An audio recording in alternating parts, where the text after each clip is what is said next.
palmos el sillón de la pared, dándole media vuelta, de modo que el asiento estuviera frente a la puerta. Voilà ce qui est curieux, murmuró Poirot. Me parece que nadie se sentaría en un sillón colocado de ese modo. ¿Quién volvió a ponerlo en su sitio? ¿Usted, amigo mío? No, señor, dijo Parker. Estaba demasiado trastornado después de ver al amo. Poirot me miró. ¿Fue usted, doctor? Meneé la cabeza. Volví a estar en su sitio cuando llegué con la policía, señor, apuntó Parker. Estoy seguro de ello. Curioso, repitió Poirot. 5-2. Raymond o Blount pueden haberlo movido, sugerí. Seguramente no tiene importancia. Ninguna. Por eso es tan interesante, declaró Poirot. Dispensme un minuto, dijo Melrose y salió del cuarto acompañado de Parker. ¿Cree usted que Parker dice la verdad? Pregunté. Respecto al sillón, sí. En otros detalles, lo ignoro. Descubrirá usted, monsieur le docteur, si se encuentra ante otros casos como este, que todos tienen algo en común. ¿Qué? Todos los que andan mezclados en el asunto tienen algo que esconder. ¿Yo también? Pregunté sonriente. Poirot me miró con atención. Creo que sí. Pero, ¿me ha dicho usted todo lo que sabía del joven Patton? Esbozó una sonrisa al ver mi confusión. No tema usted. No insisto, porque me enteraré de todo a su debido tiempo. Quisiera que me hablara de sus métodos, manifesté precipitadamente para disimular mi desconcierto. Por ejemplo, ¿lo del fuego? Ah, eso es muy sencillo. Usted dejó a Mr. Ackroyd a las 9:10, ¿verdad? Sí, exacto. La ventana estaba cerrada y con el pestillo echado y la puerta abierta. A las 10:15, cuando se descubre el cuerpo, la puerta está cerrada y la ventana abierta. ¿Quién la ha abierto? Se deduce que únicamente Mr. Ackroyd ha podido hacerlo y por uno de estos motivos, porque reinara en el cuarto un calor insoportable, pero puesto que el fuego estaba bajo y la temperatura sufrió un descenso notable anoche, hay que descartar tal posibilidad, o porque dejara entrar a alguien por ese lugar. Siendo así, debía de tratarse de una persona a la que conociera muy bien, ya que momentos antes había demostrado inquietud respecto a la ventana en cuestión. Parece muy sencillo. Todo es sencillo si se ordenan los hechos con método. Lo que nos interesa ahora es identificar a la persona que anoche se encontraba con él a las 9:30. Todo señala que fue el individuo que se introdujo por la ventana y, aunque Mr. Ackroyd habló con Miss Flora más tarde, no podemos esclarecer el misterio hasta saber quién era el visitante. La ventana podía haber quedado abierta después de franquear la entrada al asesino y éste introducirse en la estancia, o acaso la misma persona se introdujese otra vez. Ah, aquí tenemos al coronel. Melrose estaba muy animado. Hemos comprobado por fin que la llamada al Dr. Shepard de anoche a las 10:15 no fue hecha desde aquí sino desde un teléfono público de la estación de King's Sabbath. Y a las 10:23, el tren correo nocturno sale para Liverpool. 5-3. Capítulo 8. El inspector Raglan se muestra confiado. Nos miramos unos a otros. Supongo que hará usted averiguaciones en la estación. Dije. Por supuesto, pero no confío mucho en los resultados. Ya sabe cómo es esa estación. En efecto, lo sabía. King's Sabbath es un pueblecito, pero su estación es un nudo importante. La mayoría de los grandes expresos se detienen aquí. Se añaden o quitan vagones, se forman convoyes, hay 2 o 3 cabinas de teléfonos públicos. A esa hora de la noche, llegan 3 trenes de cercanías que enlazan con el Expreso del Norte, que llega a las 10:19 y sale a las 10:23. En esos momentos la estación está en ebullición y hay pocas probabilidades de que destaque una persona determinada que esté telefoneando o subiendo al expreso. ¿Por qué telefonear?, preguntó Melrose. Eso es lo que encuentro extraordinario. No tiene sentido. Poirot acomodó un adorno de porcelana de una de las estanterías. No dude de que existe un motivo, afirmó por encima del hombro. ¿Pero cuál? Cuando sepamos eso, lo sabremos todo. Este caso es curioso y muy interesante. Había algo indescriptible en su modo de pronunciar estas últimas palabras. Me pareció que consideraba el caso desde un ángulo especial y no logré adivinar el porqué. Fue hasta la ventana y permaneció allí, mirando el exterior. Dice usted que eran las 9, Dr. Shepard, cuando encontró al forastero delante de la verja. Sí, oí las campanadas del reloj de la iglesia. ¿Cuánto tiempo necesitaría el forastero para llegar a la casa, a esta ventana, por ejemplo? 5 minutos por la parte exterior de la casa, 2 o 3 tan solo si hubiese tomado el sendero de la derecha que lleva directamente hasta aquí. Para eso sería preciso que conociese el camino. ¿Cómo podría explicarse? Significaría que había estado aquí antes, que conocía el terreno. Es verdad, exclamó Melrose. Sin duda, podríamos averiguar si Mr. Ackroyd había recibido a algún forastero durante la semana pasada. El joven Raymond podrá decírnoslo, señalé. 5-4. O Parker, sugirió Melrose. Autos les du, añadió Poirot sonriente. El coronel fue en busca de Raymond y llamó una vez más a Parker. Melrose volvió enseguida acompañado del secretario. Le presentó a Poirot. Jeffrey estaba tan alegre y sereno como siempre. Pareció sorprendido y encantado de conocer en persona al belga. No tenía idea de que viviese usted entre nosotros de incógnito, Mr. Poirot. Será un gran privilegio verle trabajar. Pero, ¿qué hace? Poirot había estado hasta entonces de pie a la izquierda de la puerta.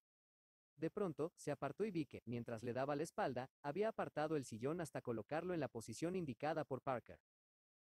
¿Quiere usted que me siente en el sillón mientras me extrae una muestra de sangre? Preguntó Raymond de buen humor. ¿Qué piensa usted hacer? Mr. Raymond, este sillón se encontraba así cuando encontraron a Mr. Ackroyd muerto. Alguien volvió a ponerlo en su sitio. ¿Fue usted? No, no fui yo, contestó el secretario sin vacilar. No recuerdo siquiera que estuviese en esa posición. No obstante, debe de ser así, puesto que usted lo dice. Otra persona lo habrá cambiado de posición. ¿Han destruido alguna pista al hacerlo? ¡Qué lástima! No tiene importancia, dijo el detective. Lo que deseo preguntarle es lo siguiente, Mr. Raymond, ¿ha venido algún forastero a ver a Mr. Ackroyd durante esta última semana? El secretario reflexionó un minuto o dos con el entrecejo fruncido y, durante la pausa, Parker se presentó en respuesta a la llamada. No, dijo Raymond, no recuerdo a nadie. ¿Y usted, Parker? Perdón, señor. ¿Vino algún extraño a ver a Mr. Ackroyd esta semana? El mayordomo reflexionó unos segundos. Vino un joven el miércoles, señor. Creo que era de Curtis y Truth. Raymond hizo un gesto de impaciencia. Lo recuerdo, pero este caballero no se refiere a esa clase de extraños. Se volvió hacia Poirot. Mr. Ackroyd pensaba comprar un dictáfono, explicó. Eso nos hubiera permitido hacer mucho más trabajo en menos tiempo. La firma en cuestión nos envió un representante, pero no llegamos a un acuerdo. Mr. Ackroyd no se decidió a comprarlo. Poirot miró al mayordomo. ¿Puede usted describirme a ese joven, mi buen Parker? Era rubio, señor, y de baja estatura. Bien vestido, llevaba un traje azul marino. Un muchacho muy presentable, señor, para ser un sencillo empleado. Poirot se volvió hacia mí. El hombre que usted vio ante la verja era alto, ¿verdad, doctor? Sí, mediría 1,80 m por lo menos. 5'5".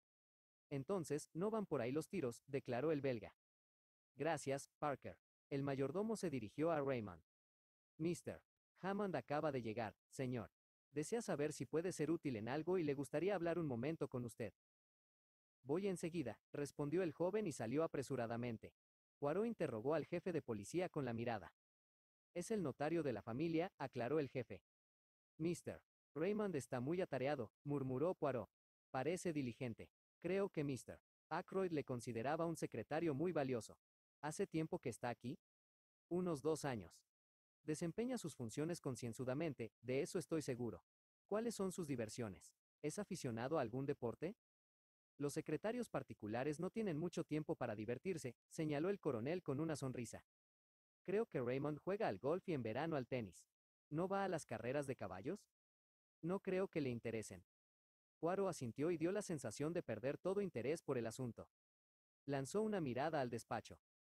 He visto lo que había que ver, me parece. Yo también eché una ojeada.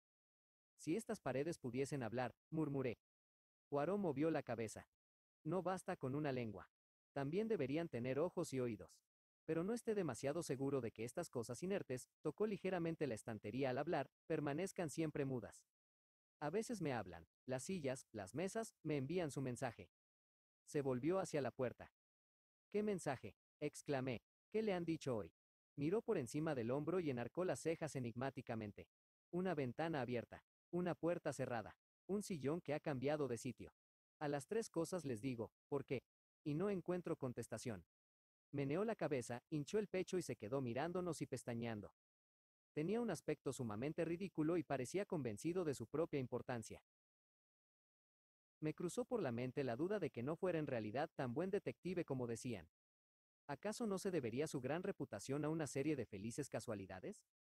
Creo que la misma idea asaltó al coronel, que frunció el entrecejo. ¿Desea usted ver algo más, Mr. ¿Poirot? Preguntó el coronel bruscamente. ¿Tal vez tendrá usted la bondad de enseñarme la vitrina de donde fue extraída el arma? Después de lo cual no abusaré más de su amabilidad. Fuimos al salón. Pero, por el camino, el policía detuvo al coronel y, tras cambiar con él unas palabras, este se excusó y nos dejó solos. Enseñé la vitrina a Poirot y, después de abrir y cerrar 2 o 3 veces la tapa, el detective abrió la ventana y salió a la terraza. Yo le seguí.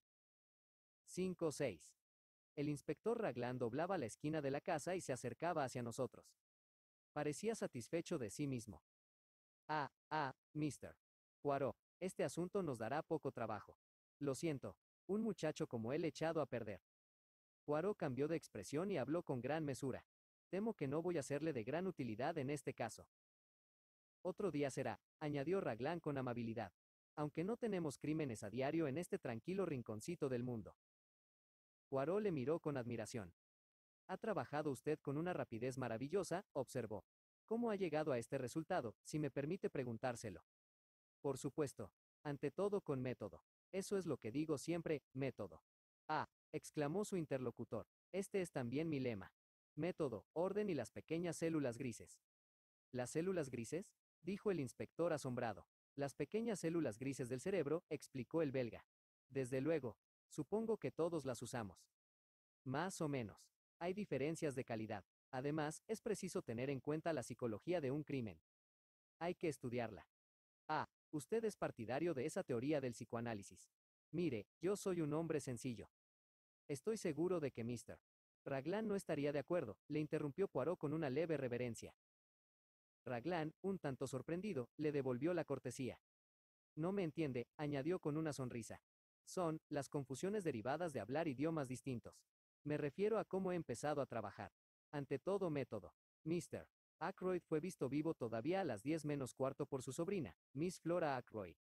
Este es el hecho número 1, ¿verdad? Si usted lo dice. Pues bien, así es. A las 10:30 el doctor, aquí presente, afirma que Mr. Ackroyd estaba muerto hacía media hora. ¿No es así, doctor? Así es, media hora o algo más. Muy bien. Eso nos da exactamente un cuarto de hora, durante el cual debe de haber sido cometido el crimen. He hecho una lista de todos los habitantes de la casa, apuntando al lado de cada uno el lugar donde se encontraban y lo que hacían entre las 9:45 y las 10 de la noche. Alargó una hoja de papel a Poirot. La ley por encima del hombro de este. Decía, en una letra muy clara, lo siguiente. Comandante Blond. En la sala del billar con Mr. Raymond. Este último confirma el hecho. Mr. Raymond. En la sala del billar. Ver comandante Blond. Mrs. Ackroyd. 5-7. A las 9:45 presenció la partida de billar. Se fue a la cama a las 9:55. Raymond y Blunt la vieron subir la escalera. Flora Ackroyd. Fue directamente del despacho de su tío a su cuarto del piso superior. Confirmado por Parker y Elsie Dale, la camarera. Criados. Parker. Mayordomo. Fue directamente a la cocina.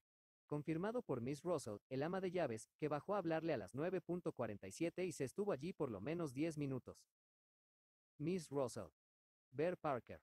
Habló con Elsie Dale, la camarera, arriba, a las 9:45. Úrsula Bourne. Camarera. Estuvo en su cuarto hasta las 9:55. Luego en el comedor del servicio. Mrs. Cooper. Cocinera. Estaba en el comedor del servicio. Gladys Jones. Segunda camarera. Estaba en el comedor del servicio. Elsie Dale. Arriba, en su dormitorio. Vista por Miss Russell y Miss Flora Ackroyd. Mary Tripp. Ayudante de la cocinera. Estaba en el comedor del servicio. La cocinera lleva aquí 7 años, la camarera 18 meses y Parker 1 año. Los demás son nuevos en la casa. Excepto Parker, que resulta algo sospechoso, todos parecen excelentes personas. Una lista muy completa, dijo Poirot, devolviéndola a su propietario. Estoy seguro de que Parker no ha cometido el crimen, añadió gravemente. Lo mismo dice mi hermana, interrumpí. Y acostumbra a tener razón. Nadie de los allí presentes hizo el menor caso de mi observación. Ahora llegamos a un detalle muy grave, continuó el inspector. La mujer que vive frente a la entrada, Mary Black, corría las cortinas anoche cuando vio a Ralph Patton entrar por la verja y acercarse a la casa. ¿Está segura de eso? Pregunté ansioso. Completamente segura. Le conoce muy bien de vista. Andaba con paso rápido y tomó el sendero que lleva en pocos minutos a la terraza. ¿Qué hora sería? Preguntó Poirot impávido. Exactamente las 9:25, contestó el inspector. La cosa está clara como el agua. A las 9:25 el capitán Patton pasó por delante de la entrada. A las 9:30, más o menos, Mr. Jeffrey Raymond oye a alguien pedir dinero, petición que Mr. Ackroyd rehúsa. ¿Qué ocurre luego? El capitán Patton se marcha por el mismo lugar que ha entrado, por la ventana. Recorre la terraza, furioso y desilusionado. Llega delante de la ventana abierta del 5-8. Salón. Digamos que entonces eran las 10 menos cuarto. Miss Flora Ackroyd está dando las buenas noches a su tío. El comandante Blunt, Mr. Raymond y Mrs. Ackroyd están en la sala del billar. El salón está vacío. Se introduce en la estancia, coge la daga de la vitrina y vuelve a la ventana del despacho. Se quita los zapatos, se desliza en el interior y... No entraré en más detalles. Vuelve a salir y huye. No tiene el valor de regresar a la posada. Se va a la estación y telefonea desde allí. ¿Por qué? Dijo Poirot. Me sobresalté al oír la interrupción. Estaba inclinado y en sus ojos brillaba una extraña luz verde. Raglan se mostró desconcertado por la pregunta. Es difícil decir exactamente por qué lo hizo, manifestó. Los asesinos suelen hacer cosas asombrosas. Lo sabría usted si estuviese en el cuerpo de policía. Los más hábiles cometen a veces errores estúpidos. Venga y le enseñaré las huellas. Le seguimos por la terraza hasta la ventana del despacho. Allí, a una orden de Raglan, un agente le entregó los zapatos de Patton que habían recogido en la posada. El inspector los colocó sobre las huellas. Como verá, huellas y zapatos coinciden. Es decir, no son los mismos zapatos que dejaron estas huellas, pues se fue con ellos. Este es un par absolutamente igual, pero más viejo. Vea cómo la goma está gastada. Mucha gente lleva zapatos con tacones de goma, apuntó Poirot. Es verdad, no daría mucha importancia a las huellas si no fuera por los demás indicios. El capitán Patton es un joven muy alocado, opinó Poirot pensativamente. Ha dejado numerosas huellas de su presencia. Verá usted, era una noche seca y hermosa. No dejó huellas en la terraza ni en el sendero de grava, pero por desgracia para él debió de haber un escape de agua últimamente al final del sendero. Mire aquí. Un estrecho sendero de grava desembocaba en la terraza a pocos pasos. A unos cuantos metros de su extremo, el suelo estaba húmedo y fangoso. Más allá de aquel punto húmedo se veían de nuevo huellas de pisadas y entre ellas las de los zapatos de tacones de goma. Poirot siguió el sendero un trecho acompañado del inspector. ¿Se ha fijado usted en las huellas de mujer? Dijo de pronto. El inspector se echó a reír. Desde luego, pero distintas mujeres han venido por aquí, al igual que hombres. Es un atajo muy usado. Sería una tarea imposible identificar todas esas huellas. Después de todo, las de la ventana son las únicas importantes. Poirot asintió. Es inútil ir más lejos, añadió el inspector, cuando llegamos a corta distancia del camino de entrada. Aquí todo está otra vez cubierto de grava y no veremos nada.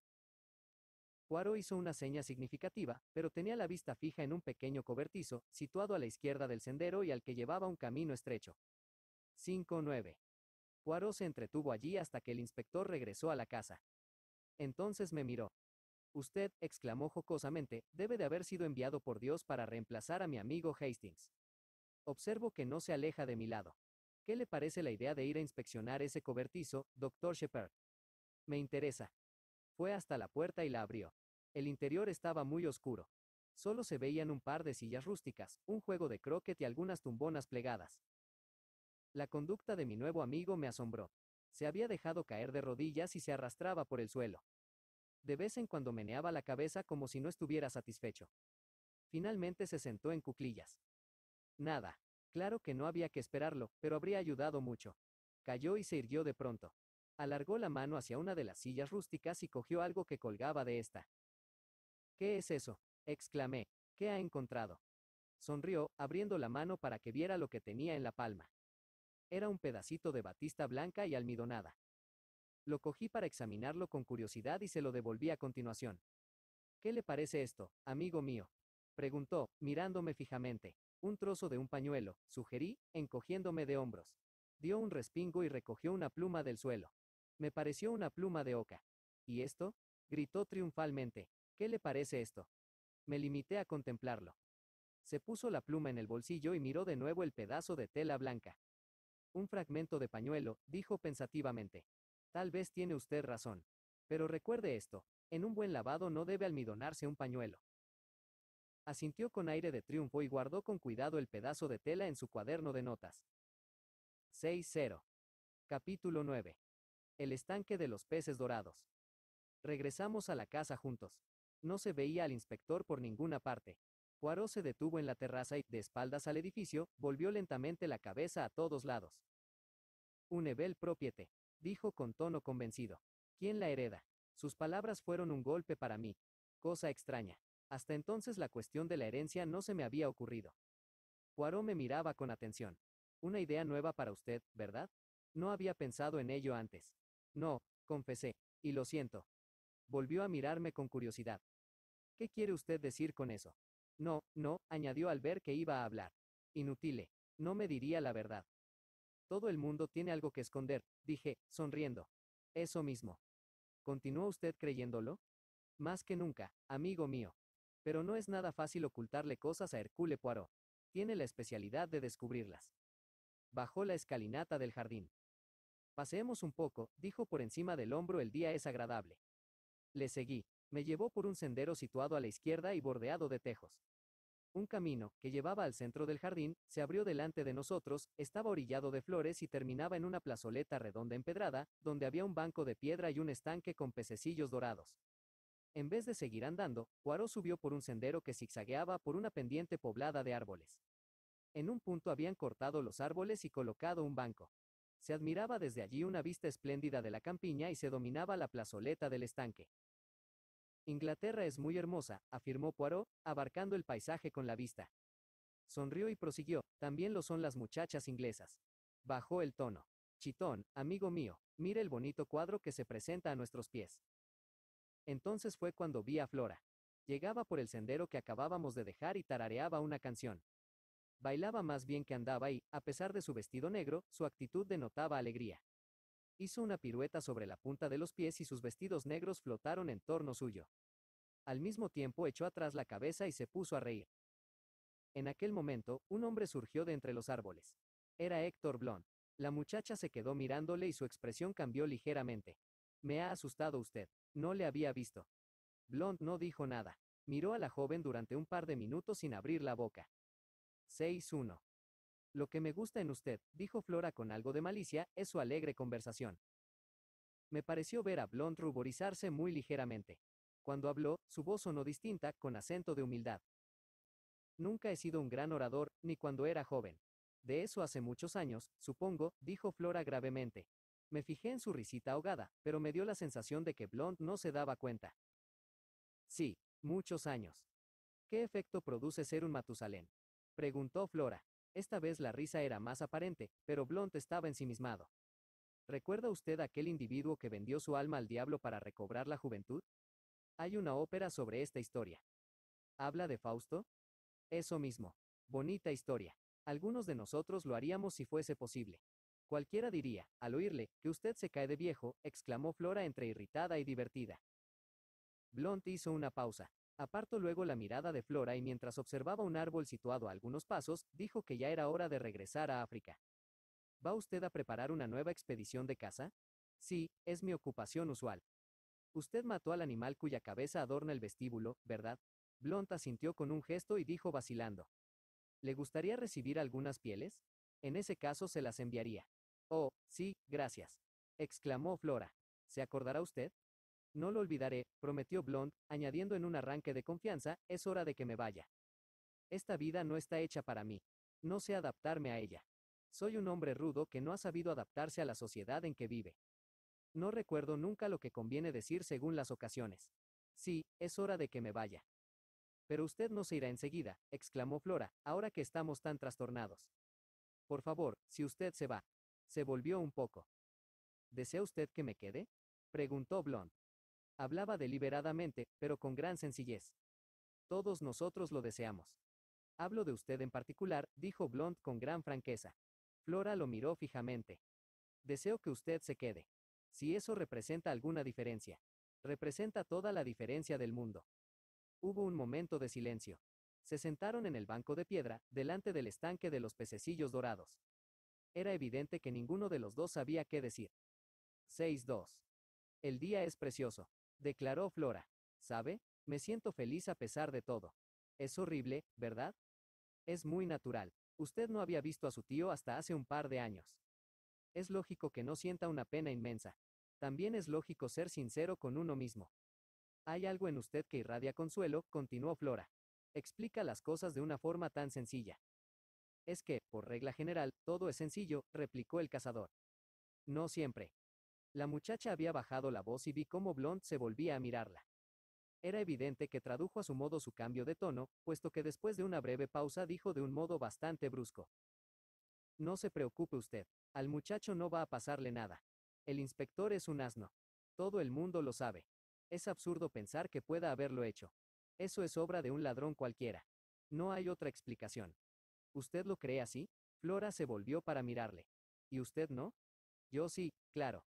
Hubo una nueva pausa. De pronto, Flora exclamó.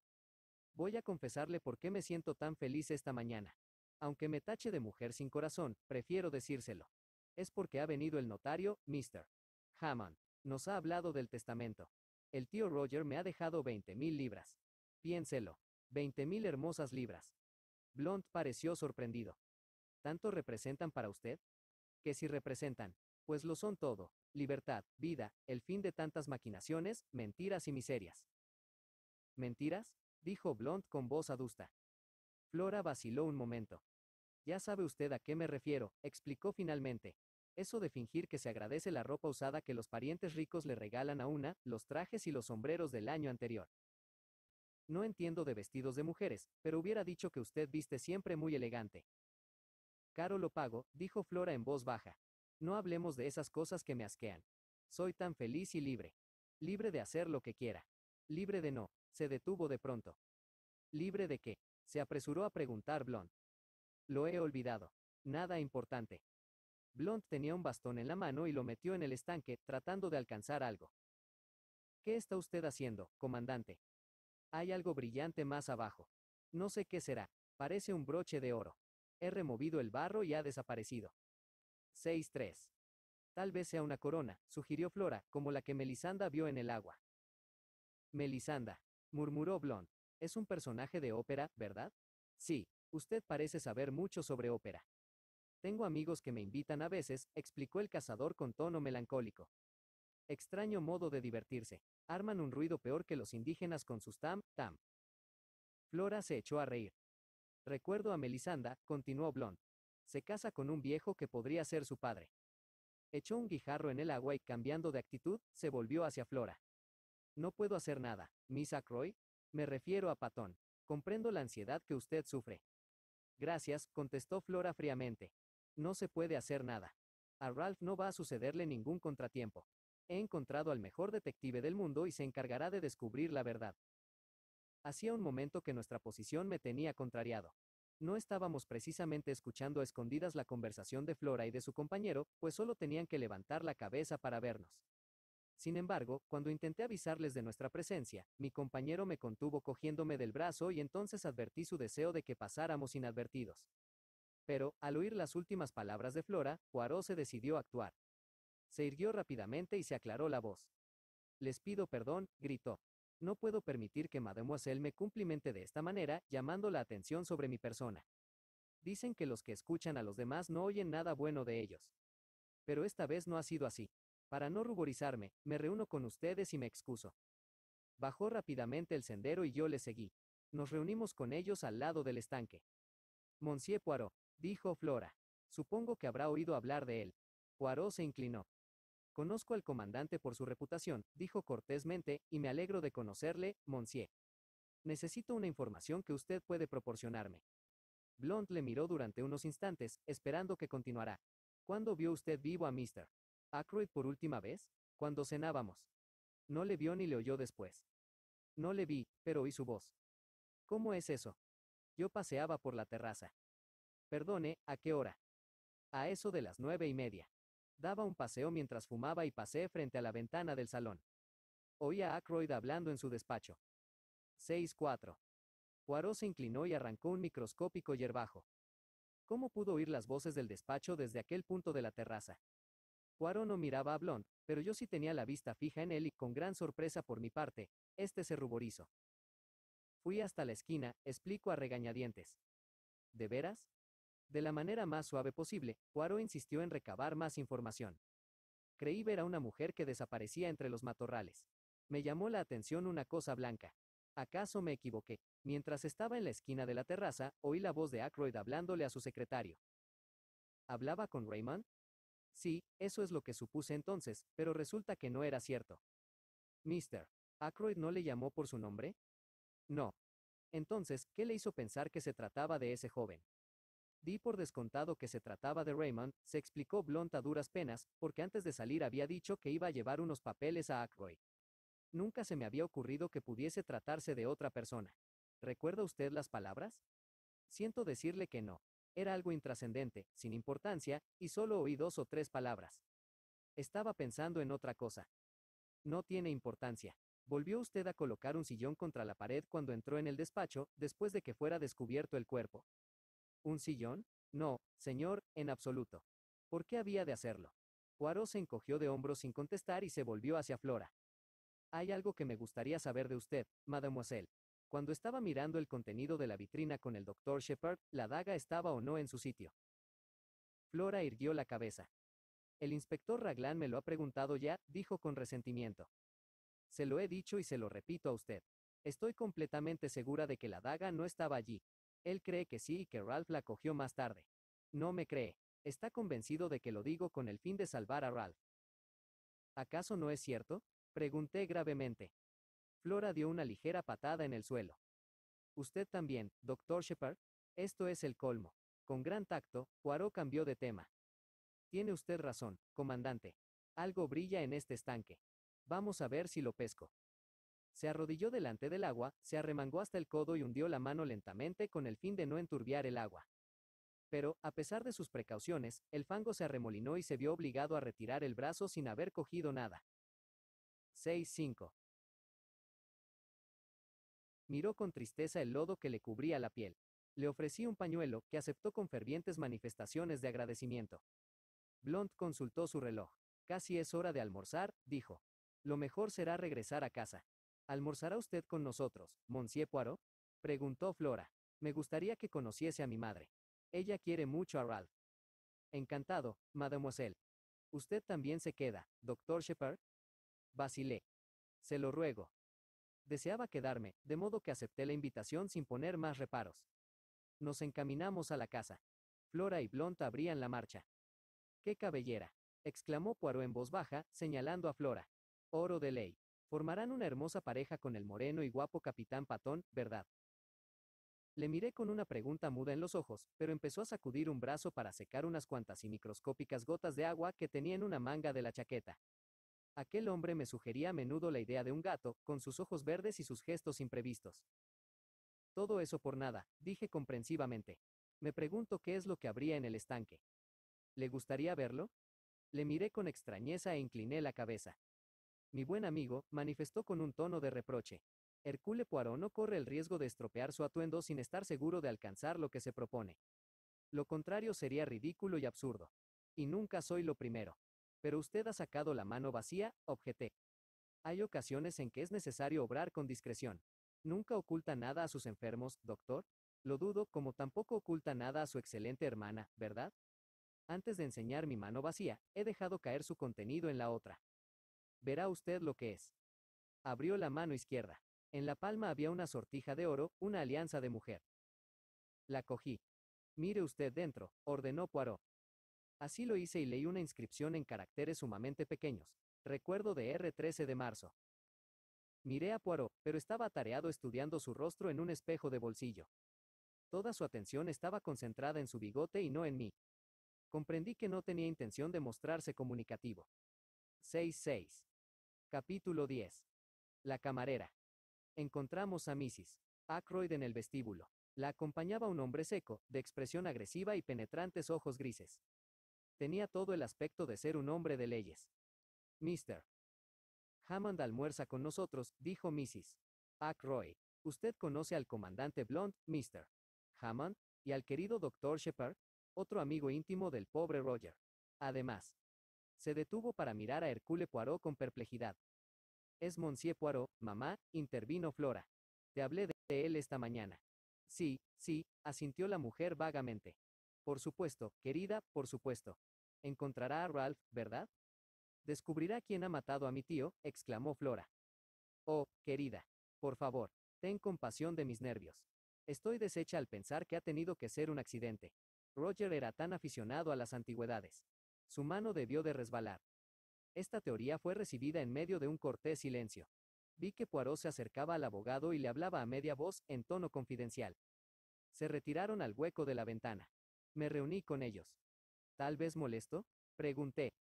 De ningún modo, exclamó Poirot amablemente, usted y yo, monsieur le docteur, investigamos este asunto codo con codo. Sin usted estaría perdido. Deseo que el bueno de Mr. Hammond me facilite una pequeña información.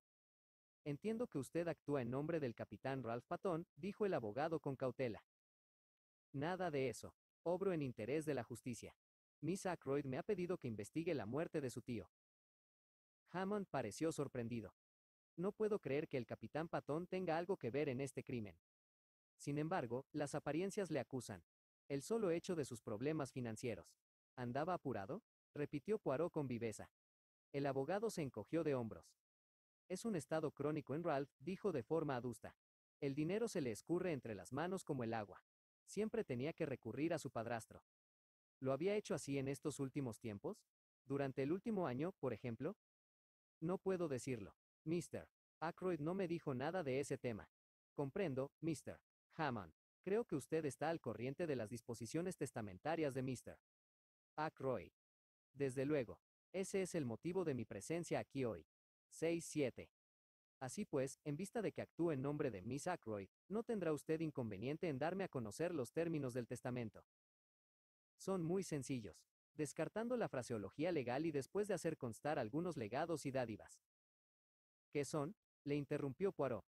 Hammond pareció sorprendido. 1000 libras a su ama de llaves, Miss Russell, 50 libras a la cocinera, Emma Cooper, 500 libras a su secretario, Mr. Jeffrey Raymond, luego, a varios hospitales. Poirot levantó la mano. La parte benéfica no me interesa. Pues bien, la renta de 10.000 libras en valores debe ser pagada a Mrs. Cecil Ackroyd mientras viva. Miss Flora Ackroyd hereda inmediatamente la cantidad de 20.000 libras. El resto, incluyendo esta propiedad y las acciones de la firma Ackroyd y Son, va a su hijo adoptivo, Ralph Patton. Mr. Ackroyd poseía una gran fortuna. Una fortuna cuantiosa. El capitán será un joven muy rico. Hubo un silencio. Poirot y el abogado se miraban. Mr. Hammond llamó la voz quejumbrosa de Mrs. Ackroyd desde el otro extremo de la estancia. El abogado se le acercó. Poirot me cogió del brazo y me llevó a la ventana.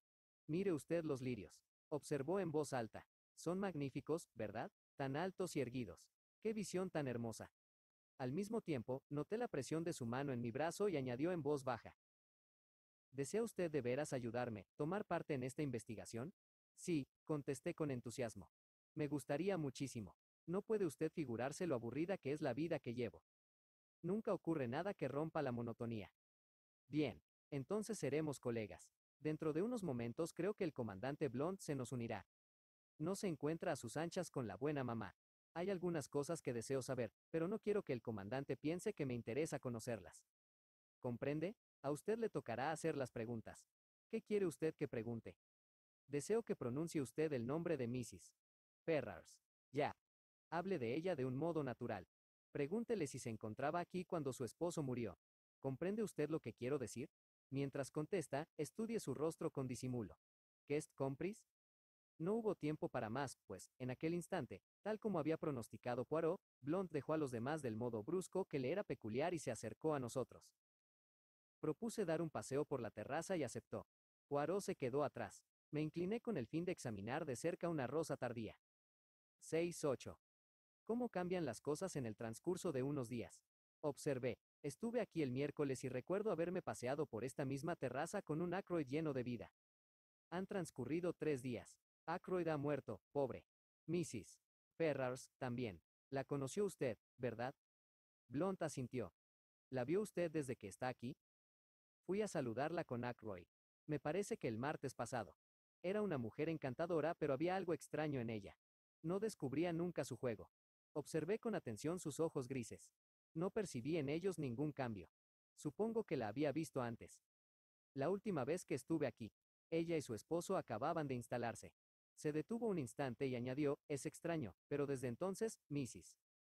Ferrars cambió mucho. ¿En qué sentido? Aparentaba 10 años más. ¿Estaba usted aquí cuando su esposo murió? Pregunté, procurando hablar del modo más natural del mundo. No, y por lo que he oído decir, el mundo no perdió gran cosa con su muerte. Esta opinión carece tal vez de espíritu caritativo, pero es la expresión de la verdad. Le di la razón. Ashley Ferrars, comenté con cautela, no era lo que se llama un esposo modélico. Un canalla, eso es lo que era. No, solo un hombre que tenía demasiado dinero.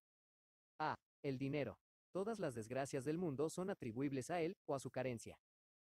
¿Cuál de estos dos casos, comandante Blond, coincide con el suyo? Me basta con lo que tengo para satisfacer mis deseos. Soy uno de esos afortunados mortales. Claro que sí. Lo cierto es que de momento no me sobra el dinero. Heredé el año pasado y como un imbécil, me dejé persuadir para invertirlo en una empresa dudosa. Le expresé mi simpatía y le expliqué mi caso, bastante similar. Sonó el gong y nos dirigimos al comedor. Poirot me llevó aparte. Bien, ¿qué le parece? Es inocente. Estoy plenamente convencido. ¿Nada inquietante? Heredó el año pasado. Pero, ¿por qué no? Juraría que el hombre es honrado a carta cabal. Sin duda, dijo Poirot, sosegándome. No se alarme usted. Me hablaba como a un niño rebelde. Después del almuerzo, Mrs. Ackroyd me hizo sentar en el sofá, a su lado. 6-9. No puedo evitar sentirme algo ofendida, murmuró sacando a relucir un pañuelito de esos que a todas luces no sirven para enjugar las lágrimas. Quiero decir ofendida por la falta de confianza de Roger en mí. Esas 20.000 libras debió dejármelas a mí y no a Flora. Hay que confiar en que una madre defenderá los intereses de un hijo.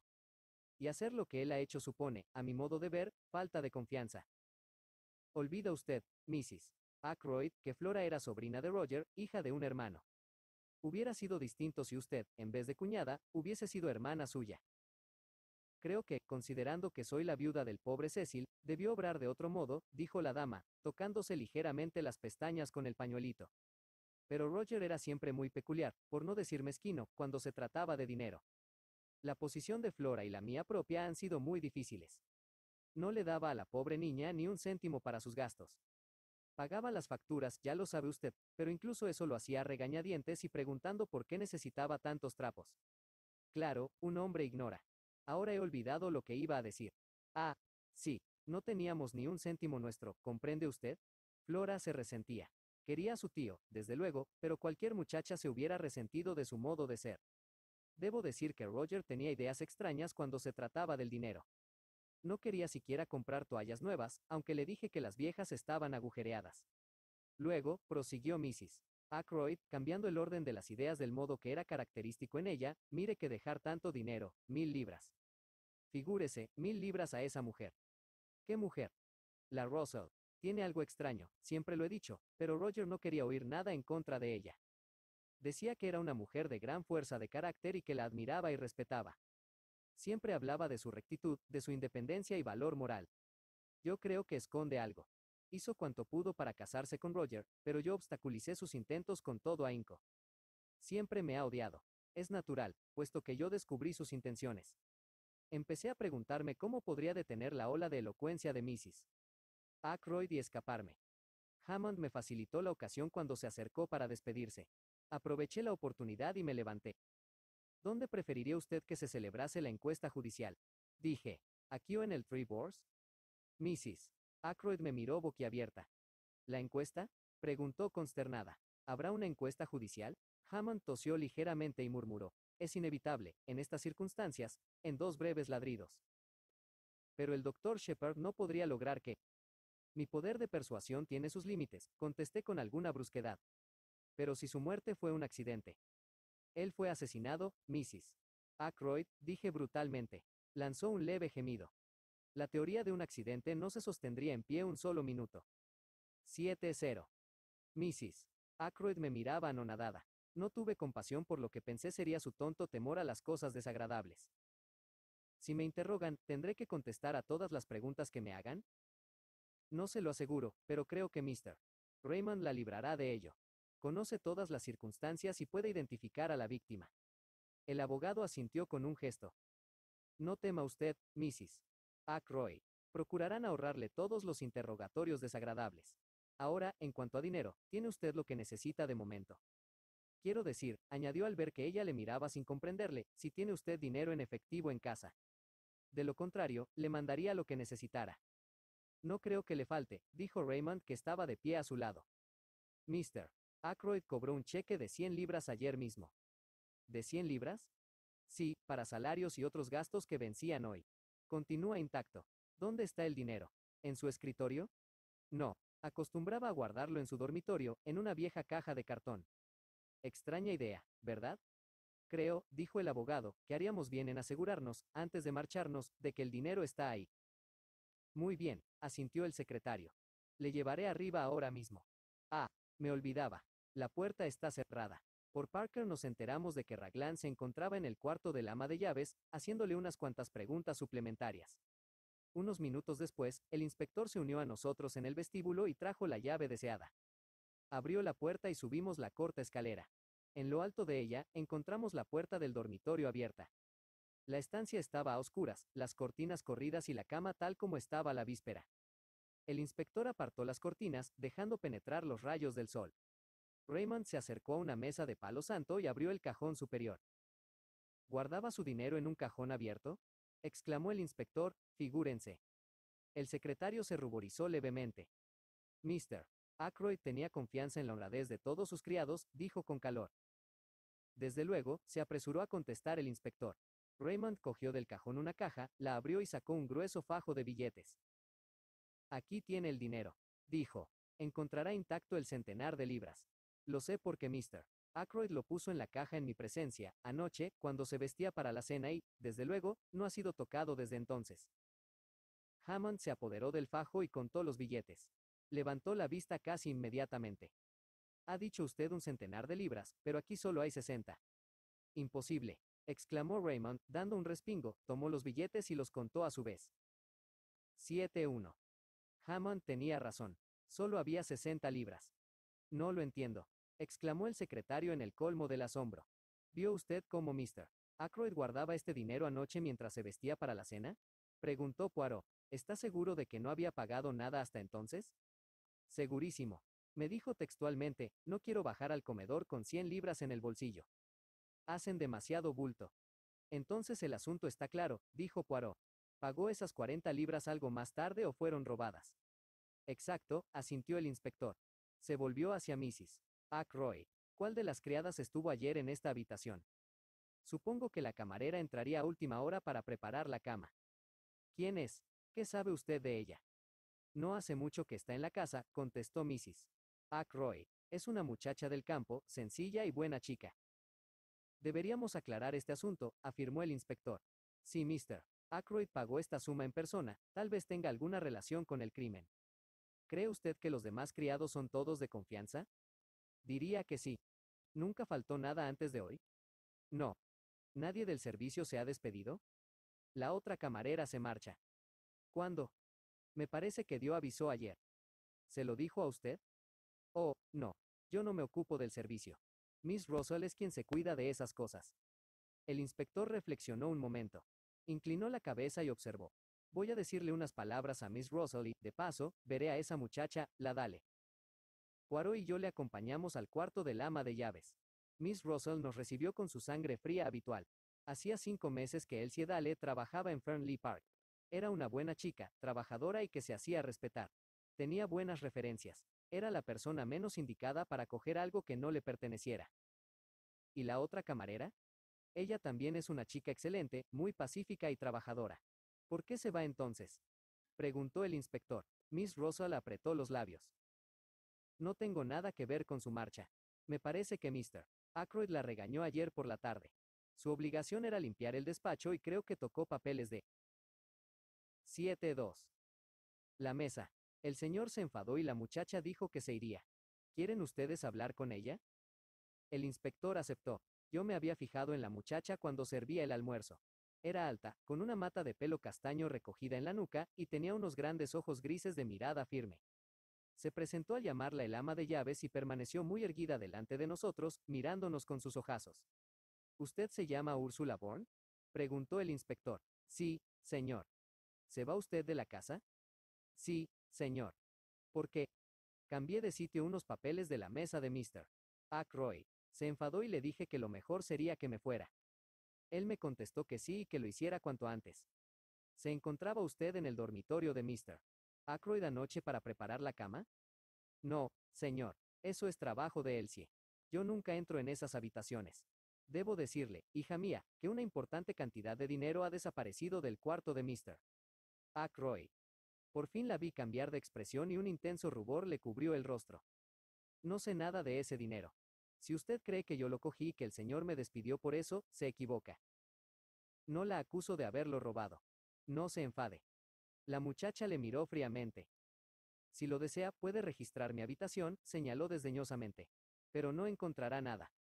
Poirot intervino de pronto. Fue ayer por la tarde cuando Mr. Ackroyd la despidió o usted se despidió, ¿verdad? La muchacha asintió. ¿Cuánto tiempo duró la entrevista? ¿La entrevista? Sí, la entrevista entre usted y Mr. Ackroyd en el despacho. No lo sé. ¿20 minutos? ¿Media hora? Algo así. ¿No duró más? Más de media hora, no. Gracias, mademoiselle. Miré a Poirot con curiosidad. Estaba ordenando los objetos que cubrían la mesa y los ojos le brillaban de un modo peculiar. Gracias, basta con eso, dijo el inspector. Úrsula se marchó y Raglan se volvió hacia Miss Russell. 7-3. ¿Cuánto tiempo hace que está aquí? ¿Tiene usted una copia de las referencias que le dieron de ella?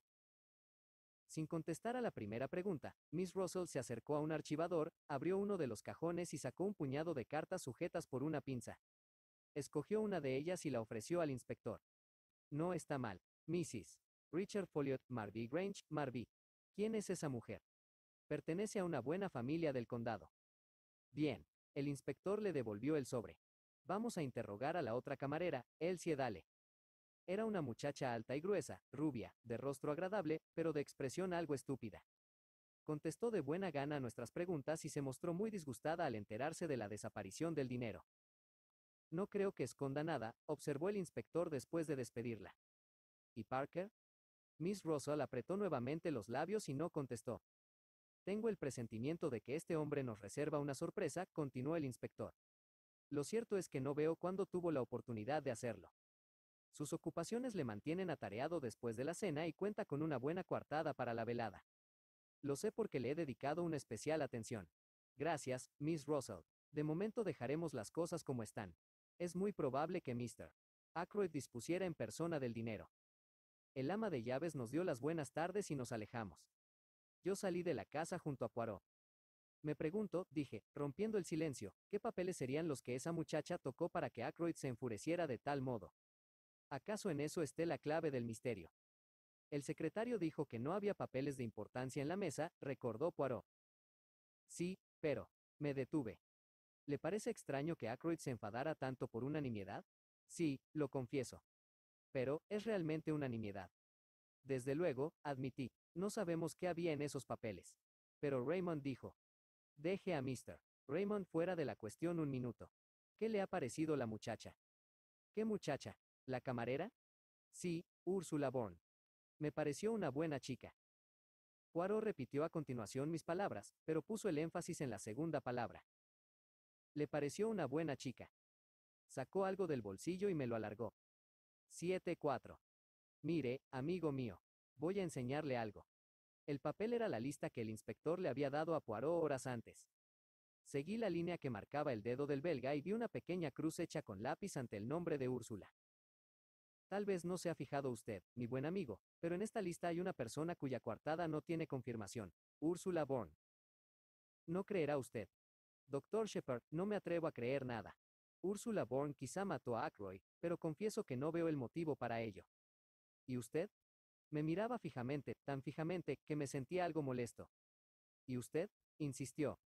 Ni el menor motivo, respondí con firmeza. Poirot desvió la mirada, frunció el entrecejo y murmuró, puesto que el chantajista era un hombre, ella no puede serlo. Tosí ligeramente. En cuanto a eso, empecé, vacilando. Poirot se volvió hacia mí. ¿Qué iba a decir? Nada, nada. Solo que, en su carta, Mrs. Ferrars mencionaba a una persona sin especificar su nombre, pero Aykroyd y yo dimos por descontado que se trataba de un hombre. Poirot no parecía escucharme, y murmuraba entre dientes. Es posible, después de todo. Sí, es posible, pero entonces debo ordenar mis ideas de nuevo. Método, orden. Nunca lo he necesitado tanto. Todo tiene que encajar en su sitio o, de lo contrario, sigo una pista falsa. ¿Dónde se encuentra Marby? Al otro lado de Cranchester. ¿A qué distancia?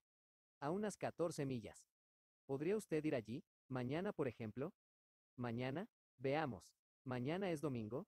Sí, puedo arreglarlo. ¿Qué quiere usted que haga allí? Que vea a Mrs. Folliot y se entere de cuanto pueda respecto a Ursula Bourne. Muy bien, pero el encargo no es de los que me entusiasmen demasiado, créame. No es hora de poner dificultades. La vida de un hombre depende tal vez de esto.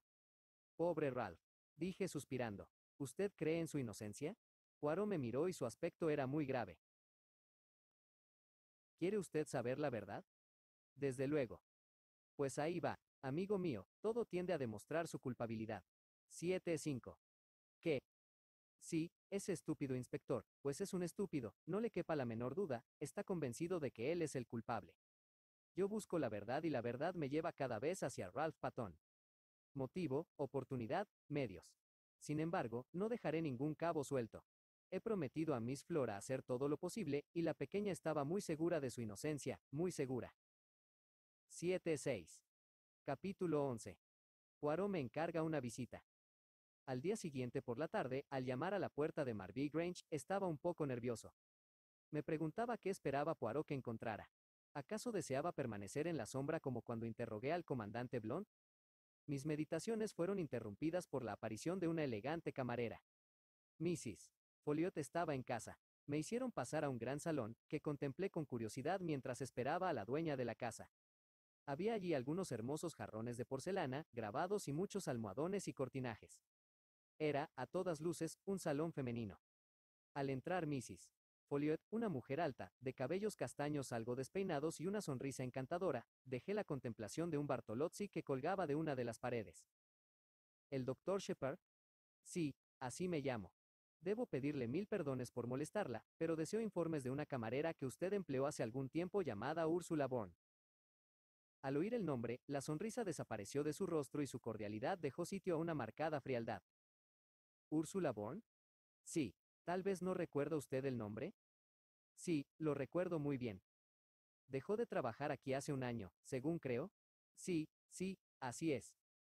¿Cumplió bien su cometido mientras trabajó en su casa? Sí. ¿Cuánto tiempo estuvo a su servicio? 1 año o 2. No lo recuerdo con exactitud. Es muy capaz. Estoy segura de que quedará satisfecho de su trabajo.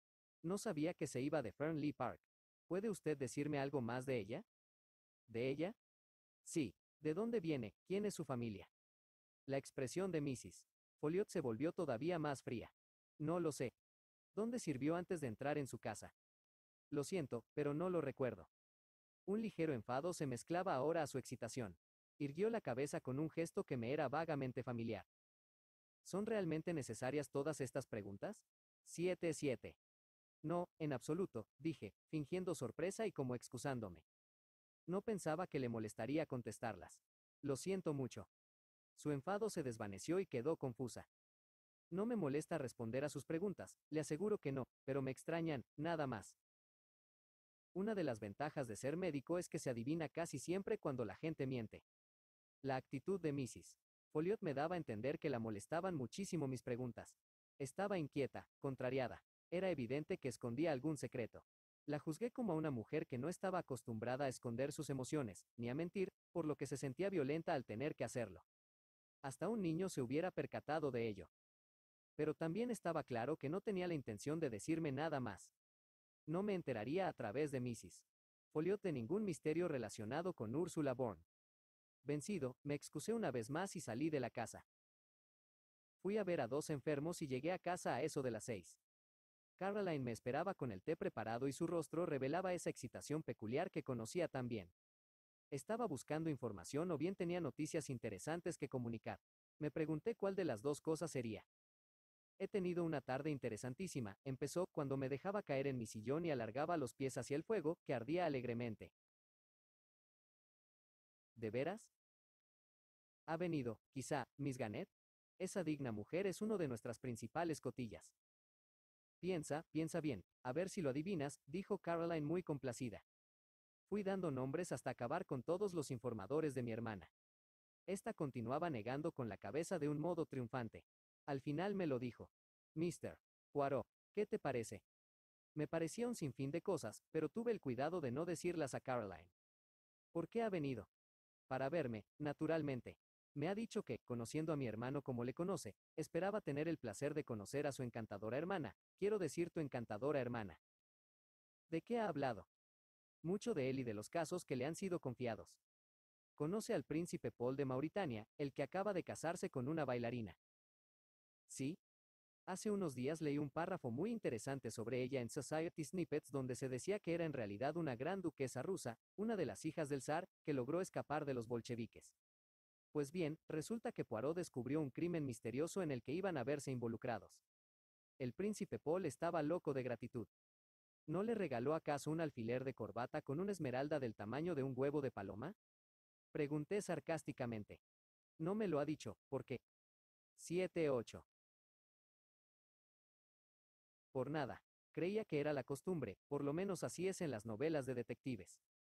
El superdetective tiene siempre sus habitaciones llenas de rubíes, perlas y esmeraldas, regaladas por sus reales clientes. Es muy interesante escuchar esas historias de boca de sus protagonistas, dijo mi hermana complacida. Debería serlo por lo menos para Caroline. Yo no podía dejar de admirar el ingenio de Poirot que supo escoger el tema que más complacía a una solterona de un pequeño pueblo. ¿Te ha dicho que la bailarina era realmente una gran duquesa? No estaba autorizado a revelarlo, contestó Caroline dándose aires de importancia.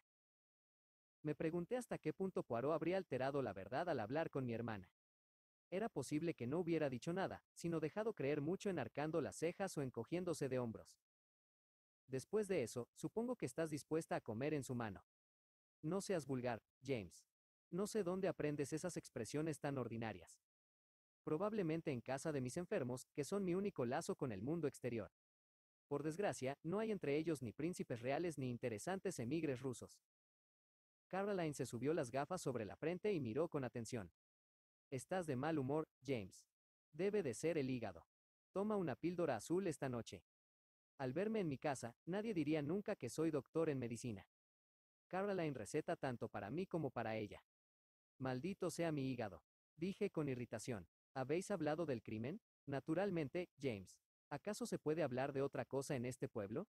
He conseguido aclararle algunos puntos a Mr. Poirot, que se ha mostrado muy agradecido. Dice que tengo el instinto de un verdadero detective y una intuición maravillosa de la naturaleza humana. Caroline se parecía a un gato harto de crema. Ronroneaba de placer. Ha hablado mucho de las células grises del cerebro y de sus funciones. Dice que las suyas son de primera calidad. No me extraña, observé amargamente. La modestia no se cuenta entre sus cualidades. Me gustaría, James, que no fueras tan criticón. Mr. Poirot considera muy importante que Ralph aparezca cuanto antes y que explique cómo empleó su tiempo.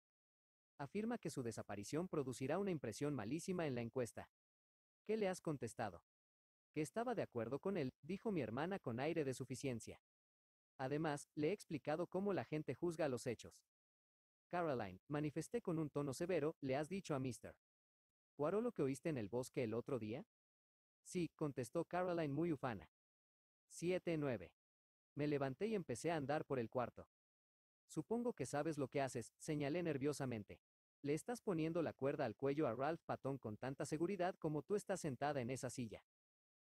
Nada de eso, replicó Caroline sin inmutarse. Lo que me ha extrañado muchísimo es que tú no se lo hayas dicho. Me he guardado muy bien de hacerlo. Quiero de veras al muchacho. Yo también. Por eso digo que piensas en tonterías. No creo que Ralph haya asesinado a su tío, de modo que la verdad no puede hacerle daño, y debemos ayudar a Mr. Poirot en todo lo que podamos.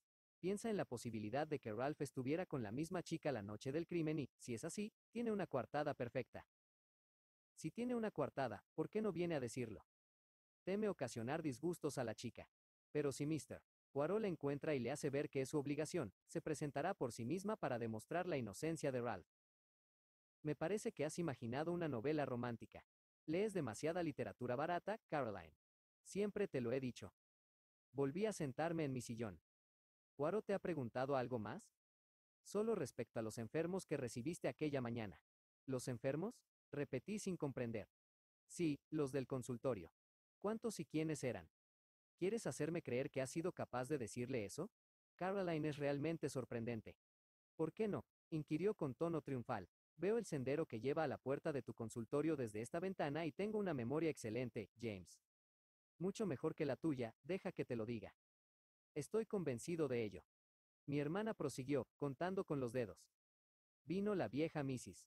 Bennet y el muchacho de la granja que tenía un dedo herido, Dolly Grease, para que le quitaras una aguja que se clavó en el dedo, el camarero norteamericano del transatlántico.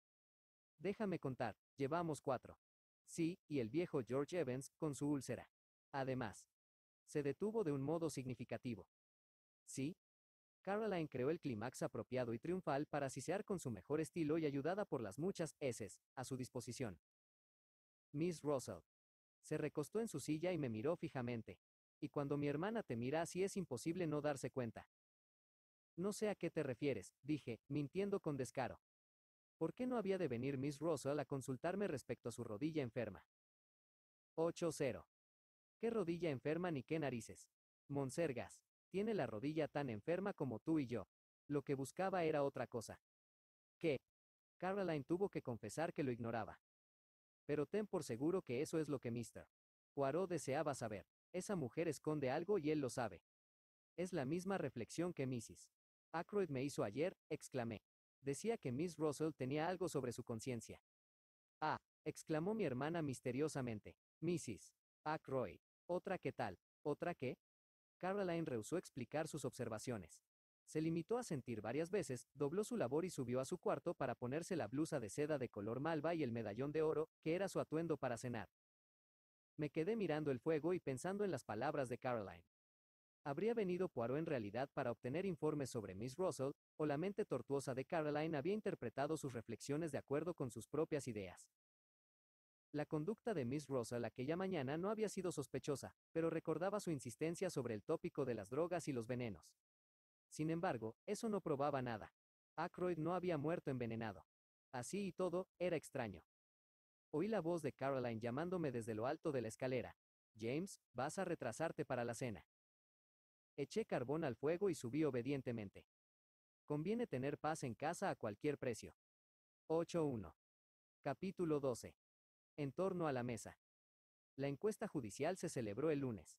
No me propongo entrar en detalles, pues tendría que repetir lo ya expuesto. Debido a un acuerdo con la policía, muy poca cosa se dijo en público. Declaré la causa de la muerte de Ackroyd y la hora probable de esta. La ausencia de Ralph Patton fue comentada por el coroner sin insistir demasiado. Después, Poirot y yo hablamos con el inspector Raglan. Este parecía muy preocupado. Esto pinta mal, Mr. Poirot. Trato de juzgar las cosas con justicia y mesura. Soy hijo de aquí y he visto muchas veces al capitán en Cranchester. No deseo probar su culpabilidad, pero pinta mal lo mire por donde lo mire. Si es inocente, ¿por qué no se presenta? Los indicios parecen culparle, pero ¿acaso tenga una explicación plausible? ¿Por qué no viene y la da? El inspector no nos lo decía todo. La descripción de Ralph había sido enviada a todos los puertos y estaciones de ferrocarril de Inglaterra. La policía andaba al acecho en todas partes. Se vigilaban sus habitaciones en Londres y las casas que frecuentaba. Con semejante cordón policial, parecía imposible que escapara a la justicia. No llevaba equipaje y se le suponía sin dinero. Nadie le vio en la estación aquella noche, continuó Raglan. Sin embargo, se le conoce muy bien allí y era de suponer que alguien se hubiese fijado en él. Tampoco tenemos noticias de Liverpool. ¿Usted cree que fue a Liverpool? Inquirió Poirot. Es posible. La llamada telefónica de la estación llegó 3 minutos antes de salir el expreso de Liverpool. Seguramente los dos hechos están relacionados. A menos que lo hayan hecho para que sigamos una pista falsa. La llamada por teléfono quizá responda a ese motivo. Es posible, confesó el inspector. ¿Cree usted que esa es la explicación a la llamada? Amigo mío, dijo Poirot, yo no sé nada. Pero voy a decirle algo. Creo que, al dar con la explicación de esa llamada, encontraremos la del crimen. Ya nos dijo algo por el estilo antes, observé mirándole con curiosidad. Poirot asintió. Siempre vuelvo a lo mismo, declaró Poirot con gran seriedad. Me parece que no tiene nada que ver, afirmé. No digo tanto, exclamó el inspector. Pero he de confesar que Mr. Poirot le da demasiada importancia. Tenemos pistas mejores que esa. Las huellas dactilares en la daga, por ejemplo. Poirot demostró de pronto, como siempre que se excitaba, su origen extranjero. 8-2. Monsieur l'inspecteur, tenga cuidado con la calle. ¿Comment diré? Con el callejón que no lleva a ninguna parte. Raglan se le quedó mirando, pero yo me adelanté. ¿Quiere usted decir el callejón sin salida? Eso mismo, el callejón sin salida, el que no lleva a ninguna parte. Eso puede ocurrirle con las huellas de la daga. A lo mejor no le llevan a ninguna parte. No veo el por qué, contestó Raglan. Supongo que se refiere a la posibilidad de que estén trucadas. He leído que eso se hace, aunque no lo he visto nunca en la práctica. Pero, reales o falsas, tienen que llevar a alguna parte. Poirot se limitó a encogerse de hombros, al tiempo que abría los brazos. El inspector nos enseñó varias ampliaciones de las huellas y habló en términos técnicos de sus características. Veamos, dijo finalmente, molesto por la actitud indiferente de Poirot, ¿está dispuesto a admitir que esas huellas fueron dejadas por alguien que se encontraba en la casa aquella noche? Bien entendido. Pues bien, he tomado las huellas de todos los de la casa, empezando por la vieja y acabando por la cocinera. No creo que le gustase a Mrs. Ackroyd oír lo de vieja. Calculo que debe de gastar sumas considerables en cosméticos. Las de todo el mundo, repitió el inspector nervioso. Incluso las mías, dije con voz adusta. Pues bien, ninguna corresponde. Eso nos deja dos alternativas. Ralph Patton o el misterioso forastero de quien nos habla el doctor. Cuando pongamos la mano sobre ellos.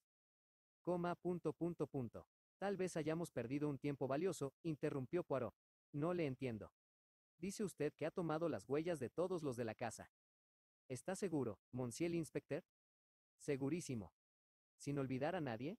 Sin olvidar a nadie. ¿Los vivos y los muertos?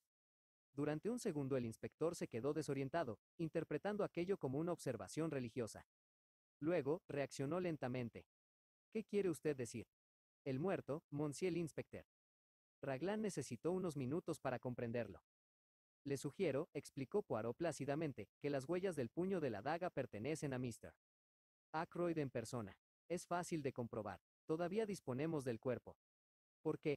¿Con qué fin? ¿No creerá usted en un suicidio? 8-3. No, no. Mi teoría es que el criminal llevaba guantes o la mano envuelta en un trapo. Después de asestar el golpe, cogió la mano de su víctima y la cerró sobre la empuñadura de la daga. ¿Por qué? Poirot volvió a encogerse de hombros. Para embrollar todavía más un caso complicado. Bien, voy a comprobarlo. Pero dígame, ¿cómo se le ha ocurrido semejante idea? Cuando usted, con tanta amabilidad, me enseñó la daga y llamó mi atención sobre las huellas. Entiendo muy poco de esas cosas y confieso mi ignorancia, pero se me ha ocurrido que la posición de las huellas no es natural. No es así como yo hubiera empuñado una daga para asestar un golpe. Desde luego, con la mano derecha doblada hacia atrás por encima del hombro, era difícil colocarla en la posición correcta. Raglan miró a Poirot, quien, fingiendo una indiferencia total, quitó una mota de polvo de la manga de su chaqueta. Es una idea, admitió el inspector. Voy a comprobarlo en el acto, pero no se desanime si no da resultado. Trataba de hablar amablemente con una voz que denotaba cierto aire protector y de superioridad. Poirot le miró mientras se alejaba y se volvió hacia mí sonriente. Otra vez deberé tener más cuidado con su amour propre. Y ahora que estamos solos, ¿qué le parece a usted, mi buen amigo, una pequeña reunión familiar? La pequeña reunión, como la llamaba Poirot, se efectuó media hora después. Nos sentamos en torno a la mesa del comedor de Fernley Park. Poirot se colocó en el extremo de la mesa, como el maestro de ceremonias de alguna velada fúnebre. Los criados no estaban presentes, de modo que éramos 6, Mrs. Ackroyd, Flora, Blount, Raymond, Poirot y yo. Cuando estuvimos todos sentados, Poirot se levantó y saludó, Messieurs, mesdames, me he permitido reunirlos con un fin determinado. Para empezar, tengo que dirigir una súplica especial a Mademoiselle. ¿A mí? Dijo Flora. Mademoiselle, usted es la prometida del capitán Patton. Si alguien disfruta de su confianza, es usted. Le ruego encarecidamente que, si conoce su paradero, le convenza para que salga al descubierto. Un momento, añadió al ver que Flora iba a protestar. No diga nada hasta haber reflexionado. Mademoiselle, la posición del capitán se hace más peligrosa cada día. Si se hubiese presentado enseguida, por desfavorables que para él hubiesen sido los indicios recogidos, tenía probabilidades de explicarse, pero este silencio, la huida, ¿qué significan? Únicamente una cosa, es evidente, confirman su culpabilidad. Mademoiselle, si usted cree realmente en su inocencia, trate de persuadirle para que salga de su escondite antes de que sea demasiado tarde. Flora se había puesto muy pálida. Demasiado tarde, susurró. Poirot se inclinó para mirarla fijamente a los ojos. 8-4. Mire usted, mademoiselle. Papá Poirot es quien se lo pide, el viejo papá Poirot, que sabe muchas cosas y tiene mucha experiencia. No voy a hacerle caer en trampas, mademoiselle. No quiere confiar en mí y decirme dónde se esconde. La muchacha se levantó y se encaró con él. Monsieur Poirot, le juro solemnemente que ignoro dónde está Ralph y que no lo he visto ni he sabido de él durante o después del día del crimen. Volvió a sentarse. Poirot la contempló en silencio unos instantes y de pronto dio una palmada en la mesa. Bien, esta es la cuestión. Su rostro adquirió una expresión dura. Ahora hago un llamamiento a los demás que están sentados en torno a esta mesa, a Mrs. Ackroyd, al comandante Blunt, al Dr. Shepard, a Mr. Raymond. Todos eran amigos del desaparecido. Si saben dónde se esconde Patón, hablen. Hubo un largo silencio en el que Poirot nos miró a todos alternativamente. Se lo ruego, hablen. Pero el silencio se prolongó hasta que Mrs. Ackroyd lo rompió. La verdad, se lamentó, es que la ausencia de Ralph es muy extraña, mucho. No presentarse en un momento como este, deja entrever que hay algo detrás de su actitud. No puedo dejar de pensar, querida Flora, que es una suerte que vuestro compromiso no haya sido anunciado formalmente. Madre, exclamó Flora con enfado. Es la providencia, declaró Mrs. Ackroyd. Tengo una fe ciega en la providencia, la divinidad que da forma a nuestros fines, como dicen unos bellos versos de Shakespeare.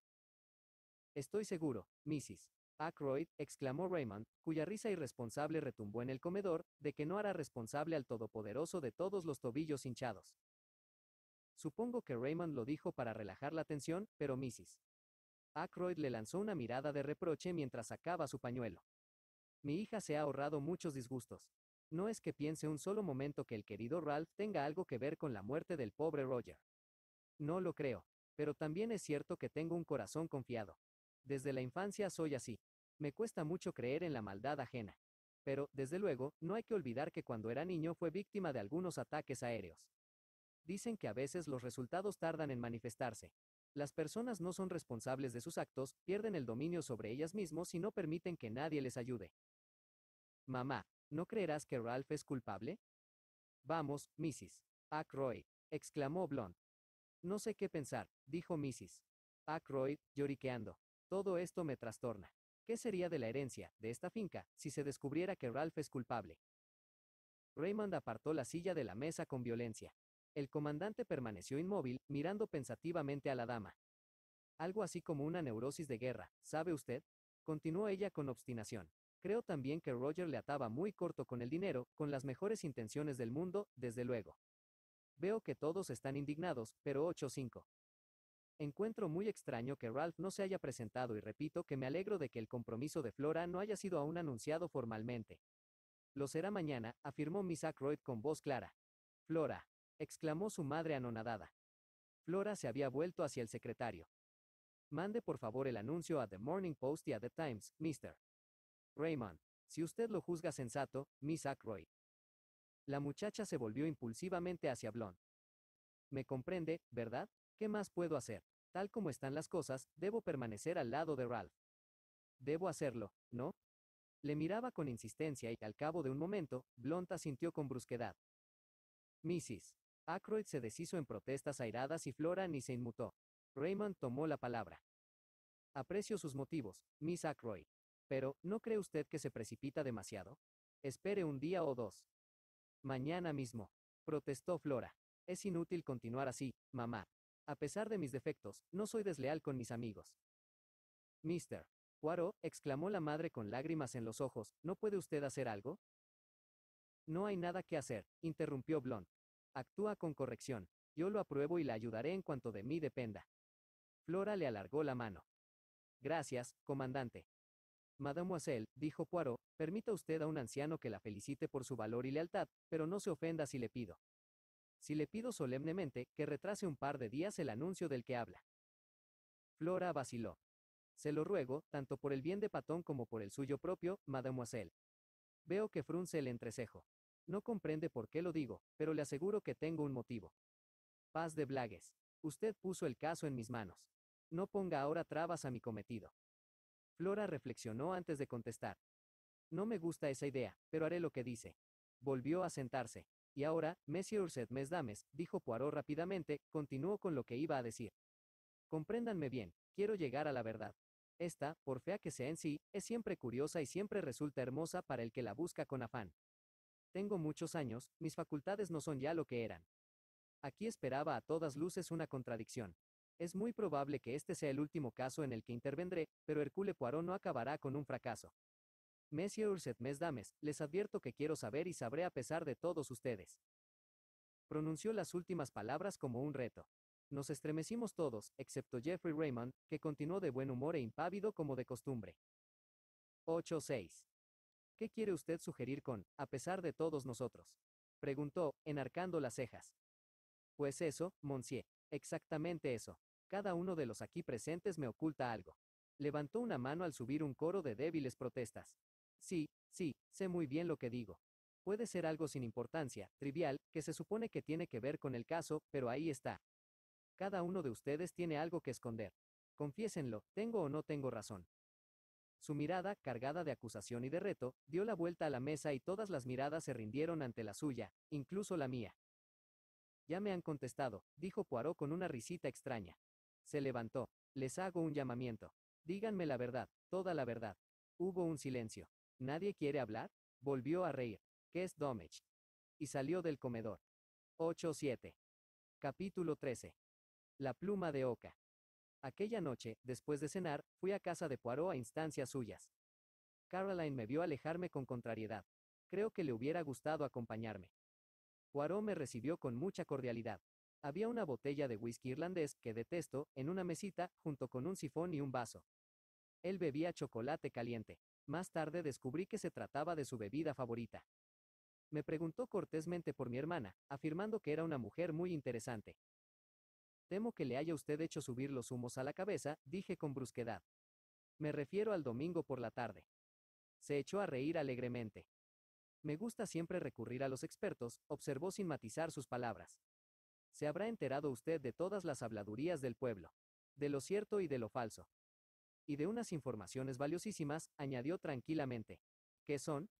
Poirot meneó la cabeza. ¿Por qué no me dijo usted la verdad?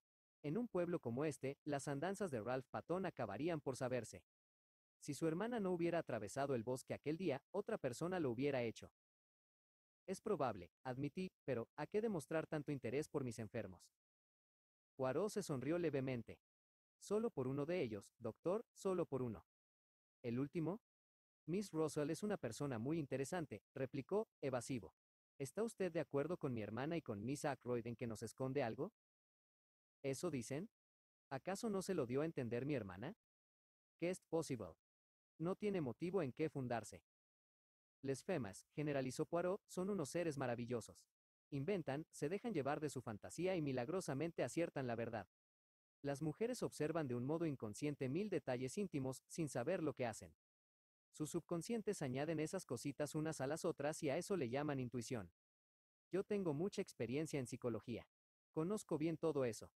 8-8.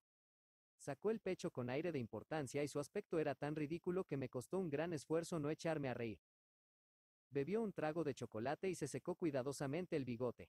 Quisiera que usted me dijera lo que piensa en realidad, exclamé de pronto. Poirot dejó su taza en la mesa. ¿Lo desea usted? Sí. Usted ha visto lo mismo que yo. Nuestros razonamientos deberían coincidir. Temo que se burla de mí, dije secamente. No tengo experiencia en esos asuntos. Poirot me miró con indulgencia. Usted se parece al niño que quiere saber cómo funcionan las máquinas. Quiere contemplar el asunto, no en calidad de médico de familia, sino con el ojo de un detective muy experimentado y que no siente cariño por nadie, para quien todos son extraños e igualmente sospechosos. Lo dice usted de un modo acertado. Voy a ofrecerle un pequeño discurso. Lo más importante es obtener un relato exacto de lo que ocurrió aquella noche teniendo siempre en cuenta que la persona que habla quizá mienta. Enarqué las cejas. Esa es una actitud sumamente desconfiada. Pero necesaria, se lo aseguro. Ante todo, el doctor Shepard sale de la casa a las 9 menos 10. ¿Cómo lo sé? Porque yo se lo he dicho. Sin embargo, usted puede disfrazar la verdad, o su reloj quizá no funcione con exactitud. No obstante, Parker también dice que usted dejó la casa a las 9:10, de modo que aceptamos esta declaración y continuamos. A las 9 usted encuentra un hombre, aquí llegamos a lo que llamaremos la historia del misterioso forastero, frente a la verja de entrada. ¿Cómo puedo saber que ocurrió así? Yo se lo dije, empecé de nuevo, pero Poirot me interrumpió con un gesto de impaciencia. Se muestra un poco estúpido esta noche, amigo mío. Usted sabe que es así, pero ¿cómo lo voy a saber yo? Bien, puedo decirle que el misterioso forastero no es una alucinación que usted haya sufrido, porque la doncella de una tal Miss Gannett le vio unos minutos antes que usted y a ella también le preguntó el camino de Fernley Park. Aceptemos, pues, el hecho de su presencia y podremos estar seguros de dos cosas, que no se le conocía en el vecindario y que no deseaba mantener en secreto su visita a Fernley Park, puesto que preguntó 2 veces el camino. Comprendo. He procurado averiguar pormenores de ese hombre. Bebió una copa en el Three Boars y la camarera dice que hablaba con acento norteamericano y que mencionó la circunstancia de que acababa de llegar de Estados Unidos. ¿Le pareció a usted que tenía algo de acento? 8-9. Creo que sí, dije, recapacitando, pero muy ligero. Precisamente. También está esto, que como recordará recogí en el pequeño cobertizo. Me enseñaba la pluma de oca. Le miré con curiosidad y algo que había leído me vino a la memoria. Poirot, que me estaba mirando, asintió. Sí, heroína, nieve. Los adictos llevan una pluma como esta y con ella aspiran la droga. Diacetilmorfina, murmuré maquinalmente. Ese sistema de tomar la droga es muy común en América. Es otra prueba de que el hombre vino de Canadá o de Estados Unidos. ¿Por qué le llamó la atención el cobertizo? Mi amigo el inspector estaba convencido de que quien siguió el sendero lo hizo para llegar cuanto antes a la casa, pero tan pronto como vi el pequeño cobertizo me di cuenta de que sería el camino seguido por quien lo empleara como lugar de cita. Parece lógico puesto que el forastero no se presentó ni en la puerta trasera ni en la entrada principal. ¿Acaso alguien de la casa fue a reunirse con él? En ese supuesto, ¿qué lugar más adecuado que el pequeño cobertizo? Busqué en el interior para ver si daba con algunas huellas y encontré dos, el pedazo de batista y la pluma. ¿Qué dice usted del pedazo de batista? Pregunté con interés. Poirot enarcó las cejas. ¿No emplea usted las células grises?, observó secamente. No es muy difícil de deducir. Pues no se me ocurre nada. Cambié de tema. De todos modos, ese hombre fue a reunirse con alguien en el cobertizo. ¿Quién sería? Ahí está la cuestión. ¿Recuerda usted que Mrs. Ackroyd y su hija vivían en Canadá antes de venir aquí? ¿Se refería usted a eso al acusarlas de esconder la verdad? Quizás. Ahora, otra cosa. ¿Qué le pareció la historia de la camarera? ¿Qué historia? La historia de su despido. ¿Se necesita acaso media hora para despedir a una criada? ¿Era creíble la historia de los papeles importantes? Además, recuerde que, a pesar de que dice que estaba en su cuarto entre las 9:30 y las 10, nadie puede confirmar su declaración. Usted me sorprende. Para mí todo va aclarándose. Bien, explíqueme ahora sus propias ideas y teorías. Saqué una hoja de papel del bolsillo.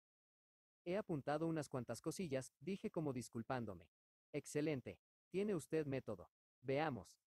Empecé a leer con cierta turbación. Hay que considerarlo todo lógicamente. 9-0. Eso mismo acostumbraba a decir mi pobre Hastings, interrumpió Poirot, pero, por desgracia, nunca lo hacía. Punto número 1. Se oyó a Mr. Ackroyd hablar con alguien a las 9:30. Punto número 2. Ralph Patton debió de entrar por la ventana a una hora cualquiera de la noche, como lo prueban las huellas de sus zapatos. Punto número 3. Mr. Ackroyd estaba nervioso aquella noche y solo hubiera dejado entrar a un conocido. Punto número 4. La persona con quien se encontraba Mr. Ackroyd a las 9:30 pedía dinero. Sabemos que Ralph Patton estaba apurado. Estos 4 puntos tienden a demostrar que la persona que se encontraba con Mr. Ackroyd a las 9:30 era Patton, pero sabemos que Mr. Ackroyd vivía a las 10:15 y, en consecuencia, no fue Patton quien le mató. Ralph dejó la ventana abierta y el criminal entró por ella después de que Ralph se hubo alejado. ¿Quién fue el criminal? El forastero norteamericano. Es posible que estuviese de acuerdo con Parker y también es posible que Parker fuera quien hiciese a Mrs. Ferrars víctima de un chantaje.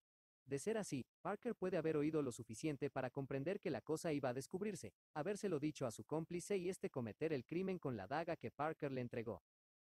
Es una teoría, admitió Poirot. Decididamente, sus células funcionan. Pero deja muchas cosas sin explicar. ¿Cuáles? La llamada telefónica, el sillón cambiado de sitio. ¿Cree usted realmente que este último detalle es importante? Tal vez no, admitió mi amigo. Puede haber sido movido por accidente y Raymond o Blount haberlo colocado en su sitio inconscientemente, bajo la impresión que sufrían. Además, están las 40 libras que han desaparecido. Que Aykroyd entregó a Ralph, sugerí. ¿Acaso Aykroyd cediera después de rehusar? Eso deja todavía una cosa sin explicación. ¿Cuál?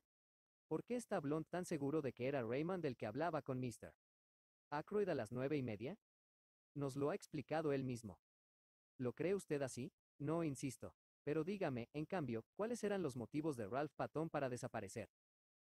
Eso es harina de otro costal. Tendré que hablarle como médico. Ralph debió de perder el dominio de sus nervios. Si descubrió de repente que su tío había sido asesinado unos minutos después de que se alejara de su lado, y tal vez después de una entrevista tempestuosa, es muy posible que huyera sin pensar en las consecuencias de su acto. Muchos hombres han obrado en circunstancias similares como si fuesen culpables, a pesar de su inocencia. Sí, es verdad, pero es preciso tener en cuenta una cosa. 9:1. Sé lo que va a decir usted. El motivo. Ralph hereda una fortuna considerable a la muerte de su tío. Este es uno de los motivos. 1. My Zoe. ¿No comprende usted que son 3 los motivos que se nos presentan? Alguien robó el sobre azul y su contenido. Este es otro de los motivos. Chantaje. Ralph Patton era tal vez el hombre que hacía víctima de ese chantaje a Mrs. Ferrars. Recuerde que Hammond no estaba enterado de que Ralph hubiera pedido dinero a su tío últimamente, lo que hace pensar que se lo procuraba en otra parte. Luego está el hecho de que se encontraba en un lío que temía llegase a conocimiento de su tío y, finalmente, está el que usted acaba de mencionar. Dios mío. El caso se presenta cada vez más negro. ¿De veras? Aquí es donde no estamos de acuerdo usted y yo. 3 motivos son muchos. Me inclino a creer que, después de todo, Ralph Patton es inocente. 9:2. Capítulo 14. Mrs. Aykroyd. Después de la conversación que acabo de relatar, me pareció que el asunto entraba en una fase distinta. Se puede dividir en 2 partes, bien diferenciadas. La primera empieza con la muerte de Aykroyd el viernes por la noche y acaba al atardecer del lunes siguiente. Es el relato fiel de lo ocurrido expuesto a Poirot. Yo estuve a su lado continuamente. Veía lo que él veía e hice lo que pude por adivinar sus pensamientos. Comprendo ahora que fracasé en este punto. Aunque Poirot me enseñó sus descubrimientos, por ejemplo, la Alianza de Oro, se cayó las impresiones vitales y lógicas a las que llegó. Como descubrí más adelante, este secretismo era una de sus principales características. Se permitía lanzar sugerencias sin ir más allá. Como he dicho, mi relato hasta el lunes al atardecer pudo ser el de Poirot en persona. Él era Sherlock Holmes y yo Watson. Pero, después del lunes, nuestros caminos se separaron. Poirot tenía trabajo. Me enteré de lo que hacía porque en King's Sabbath se sabe todo, pero no me lo comunicaba de antemano. Yo también tenía mis preocupaciones. Al recordarlo, lo que me llamaba la atención era que el asunto se parecía a un rompecabezas en el cual todos intervenían, aportando sus conocimientos particulares, un detalle, una observación, que contribuían a su solución. No obstante, a Poirot le tocó el honor de colocar todas esas piezas en su lugar correspondiente. Algunos de los incidentes parecían entonces carentes de interés y de significado. Estaba, por ejemplo, la cuestión de los zapatos negros, pero eso vendrá después. Para poner las cosas por orden riguroso, debo empezar con la llamada de Mrs. Aykroyd. Me envió a buscar el martes por la mañana de un modo tan urgente, que me apresuré a trasladarme a su lado, convencido de que la encontraría in extremis. Mrs. Aykroyd estaba en la cama. Esa fue una concesión por su parte a la etiqueta de la situación. Me alargó su huesuda mano y me señaló una silla junto al lecho. Bien, Mrs. Aykroyd, ¿qué le pasa? Le hablé con jovialidad, una característica de los médicos de cabecera. Estoy deshecha, afirmó con voz débil, completamente deshecha. Es la impresión de la muerte del pobre Roger. Dicen que son cosas que no se sienten en el acto, ¿sabe usted? La reacción viene después. Es una lástima que su profesión le impida a un médico decir algunas veces lo que piensa en realidad. Hubiera dado cualquier cosa por poder contestarle, pamplinas. En vez de eso, le propuse tomar un tónico que Mrs. Aykroyd aceptó enseguida. El primer movimiento del juego estaba hecho. No se me ocurrió en ningún momento que me había enviado a buscar a causa del efecto que le causó la muerte de Roger, pero Mrs. Aykroyd es incapaz de seguir una línea recta, sea cual. 9:3. Sea el asunto a tratar. Siempre recurre a medios tortuosos. Me pregunté con curiosidad por qué me habría mandado llamar. Luego está esa escena de ayer. ¿Qué escena? Doctor, ¿cómo puede usted decir eso? ¿Acaso lo ha olvidado? Hablo de ese hombre horrible, de ese francés o belga, de su modo de maltratarnos a todos. Me trastornó con acento agudo completamente después de la muerte de Roger. Lo siento mucho, Mrs. Ackroyd. No sé qué es lo que se proponía, gritándonos como lo hizo. Sé cuál es mi deber y nunca soñaría con ocultar nada. He ayudado a la policía con todos los medios a mi alcance. Mrs. Ackroyd se detuvo mientras yo contestaba. Sí, sí, desde luego. Empezaba a vislumbrar de qué se trataba. Nadie puede acusarme de haber faltado a mi deber. Estoy segura de que el inspector Raglan está satisfecho. ¿Por qué tiene que meterse en todo ese forastero intrigante? Es el hombre más ridículo que he visto en mi vida. Se parece a un cómico francés de esos que salen en las revistas.